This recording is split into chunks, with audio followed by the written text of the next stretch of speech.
आज की वीडियो में हम देखेंगे कि कुछ कंडीशंस के बेसिस पे हम इक्वेशन ऑफ प्लेन कैसे निकालते हैं। तो जो इम्पोर्टेंट फार्मूले हैं वो हम ऑलरेडी देख चुके हैं प्रीवियस वीडियो में। देखिए पहला क्वेश्चन देखिए, obtain the equation of the plane which passes through the point and its perpendicular to each of the two planes. Okay, यानी इस पॉइंट से जाना चाहिए, इसके भी परपेंडिकुलर होना चाहिए और इसके भी परपेंडिकुलर होना चाहिए। तो हम कैसे निकालते हैं इक्वेशन? हम इस पॉइंट से जाने वाले प्लेन की इक्वेशन निकालेंगे। तो ax+1 plus b into y-3 plus c into z-2 is equal to 0। तो ये कैसे प्लेन की इक्वेशन हो गई जो कि इस पॉइंट से गुजरता है। ठीक है, आप चाहें तो इसको अभी भी सिंप्लीफाई कर सकते हैं, यानी कि ax plus by plus cz plus a-3b-2c is equal to 0। ठीक है, तो ये तो कांस्टेंट टर्म हो गया। तो ये प्लेन की इक्वेशन हो गई। आप ऐसे भी छोड़ सकते हैं और ऐसे भी छोड़ सकते हैं। ठीक है, कोई प्रॉब्लम नहीं है। अब ये जो प्लेन है इसके DRS कौन से हो गए? इसके DRS हो गए ABC। अब ये प्लेन इसके परपेंडिकुलर है, यानी इसके DRS का मल्टीप्लिकेशन का इसके DRS के मल्टीप्लिकेशन के सम के साथ 0 आना चाहिए। तो क्या इक्वेशन बनेगी? इसके साथ पहले लिखेंगे 1 2 2 है तो इनको मल्टीप्लाई कर दीजिए, a+2b+2c इज इक्वल टू 0। इसके साथ भी परपेंडिकुलर है, यानी कि 3 3 2, इन दोनों का भी आपस में मल्टीप्लिकेशन करके 0 आएगा, यानी कि 3a+3b+2c इज इक्वल टू 0। अब इनको क्रैमर्स रूल से सॉल्व कर लीजिए। ठीक है, तो अब इनको मैंने प्रीवियस वीडियो में मैंने बताया है कि जैसे a b c और यहाँ पे भी है आपका ABC के कोफिशिएंट। ठीक है, तो देखिए कैसे करते हैं। क्रैमर्स रूल से सॉल्व करने के लिए A अपॉन में B का सोल्यूशन और C का सोल्यूशन चाहिए। ठीक है, तो A के अपॉन में क्या आएगा? इन दोनों के कोफिशिएंट का मल्टीप्लाई करके इनको मल्टीप्लाई करिए माइनस इसको मल्टीप्लाई, यानी कि ये वाले चीज़ 2 2 ज़ा 4 -6। ऐसे B के अपॉन में क्या आएगा? अब देखिए सर्कुलर चलता है, B के बाद यहाँ पे फिर से क्या आ जाएगा? A। तो B के लिए आ जाएगा CA और CA, यानी कि इसके बाद में आप यहाँ पे A और 3A लिखिए, तो 3 2 ज़ा 6 -2 हो जाएगा। ऐसे C वाले में क्या करेंगे? C के लिए तो सिंपल A भी बच रहा है आपका, तो ये हो जाएगा 3 -6। सॉल्व करके बनेगा A अपॉन में -2, B अपॉन में 4 और C अपॉन में -3। तो ABC की जगह ये वाली वैल्यूज़ लगा दीजिए, आपका आंसर आ जाएगा।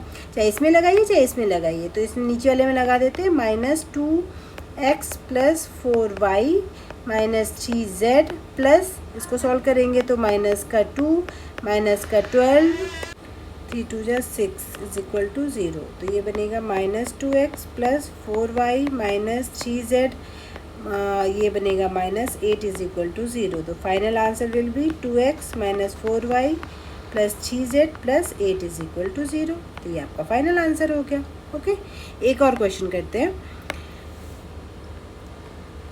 यहाँ पे गिवन है आपको, find the equation of the plane passing through the line of intersection of the plane and perpendicular to the plane. तो देखिए कोई भी जो लाइन होती है वो दो प्लेन के इंटरसेक्शन से भी बनती है। ठीक है, जैसे कि हम देखिए, हमने देखा हुआ है कि जैसे अगर हम एक्स जो कोऑर्डिनेट प्लेन्स है उनकी अगर हम बात करते हैं, तो आप देखिए अगर ये एक्स एक्सिस है, ये वाई एक्सिस है और ये जेड एक्सिस है। ठीक है, तो आप देख सकते हैं ये वाला जो पूरा पोर्शन है, अगर हम इसकी बात करें, ये वाला जो पूरा पोर्शन है ये हो जाता है आपका वाई जेड एक्सिस। अगर इसको मैं एक्स लूँ और इसको वाई ले लूँ तो ये एक्स वाई एक्सिस हो जाए, एक्स वाई प्लेन हो जाएगा ये पूरा पोर्शन। ठीक है, और इसी तरीके से अगर मैं ये वाला प्लेन ले लेती हूँ तो ये वाला जो प्लेन हो जाएगा हमारा वो हो जाएगा, अगर ये जेड एक्सिस है तो ये प्लेन हो जाएगा आपके पास एक्स जेड प्लेन। तो आप देख सकते हैं ये दोनों प्लेन के इंटरसेक्शन वाला पॉइंट ये है, तो आपकी एक लाइन बन रही है। या फिर और सिंपल एग्जांपल देखना चाहें तो आप अपने रूम की वॉल्स को देख सकते हैं। अपने रूम की दीवारों में देखिएगा, जहाँ पे भी दो दीवारें काटती हैं वहाँ पे एक लाइन दिखती है आपको। ठीक है, तो वो भी दो प्लेन के इंटरसेक्शन। या कॉपी हो गई, कॉपी में कोई भी बुक होती है या कॉपी होती है तो आपने देखा होगा एक लेफ़्ट साइड हो गया, फिर एक आपका राइट साइड होता है, तो बीच में एक लाइन बनती है ना। तो वही चीज़ है कि दो प्लेन के इंटरसेक्शन से क्या बनता है? आपका एक लाइन बनता है। अब मेन चीज़ है कि उनके इंटरसेक्शन से लाइन की इक्वेशन कैसे दी जाएगी। तो जैसे कि एक प्लेन अगर आपको P1 से डिनोट करूँ, एक प्लेन को मैं P2 से डिनोट करूँ, तो उनके इंटरसेक्शन से जो बनी हुई लाइन होती है उसे आप ऐसे करके डिनोट करेंगे। ठीक है। P1 K P2 is equal to 0, कोई भी एक कांस्टेंट लेना होता है, यानी कि P1 plus lambda P2 is equal to 0 भी ले सकते हैं। तो ये एक लाइन को डिनोट करती है जो कि P1 और P2 के इंटरसेक्शन से बनी है। ओके, तो बस अभी क्वेश्चन बहुत सिंपल हो चुका है। यहाँ पे इन दोनों प्लेन के इंटरसेक्शन वाली लाइन है, यानी कि 2x minus Y plus k 3z minus y is equal to 0।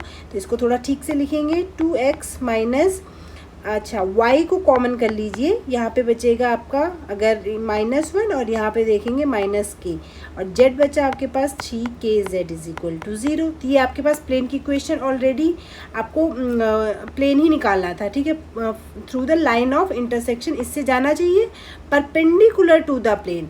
अब इस प्लेन के परपेंडिकुलर भी होना चाहिए, तो इस प्लेन के परपेंडिकुलर का मतलब है इन ये जो इसके DRS हैं 2 -1 -k और 3k, ये DRS और ये DRS, यानी कि जो 4 5 और -3 है ये आपस में मल्टीप्लाई करके इनका सम क्या आएगा, 0 आएगा, यानी कि 8 + 5 -1 -k -9k is equal to बनेगा आपका 0। 8 - 5 -5k -9k is equal to बनेगा 0। इसको सिंप्लीफाई करिए, 14k + 3 is equal to 0, k बराबर 3/14। ठीक है, तो k की वैल्यू आ गई, बस यही k चाहिए था, क्योंकि दो प्लेन का अगर इंटरसेक्शन वाली वैल्यू निकालनी है तो वही आपका वहाँ से फाइनल आंसर आ जाए। तो क्या हो जाएगा फाइनल आंसर, यहाँ पे इस इक्वेशन में k की वैल्यू पुट कर दीजिए, तो हो जाएगा आपका 2x + -1 - 3/14 + 3 × 3/14 × z is equal to 0। इसको सॉल्व कर लीजिए, 2x - 17/14 y + 9/14 z is equal to 0। 14 से भी सॉल्व करना है तो x - 17y + 9z is equal to 0। ये आपका फाइनल जो प्लेन था कि इन दोनों के लाइन के जो इंटरसेक्शन करके जो लाइन बनेगी वहाँ से भी पास होना चाहिए और इसके परपेंडिकुलर भी होना चाहिए। आई होप आपको ये दोनों क्वेश्चन क्लियर हो गए होंगे।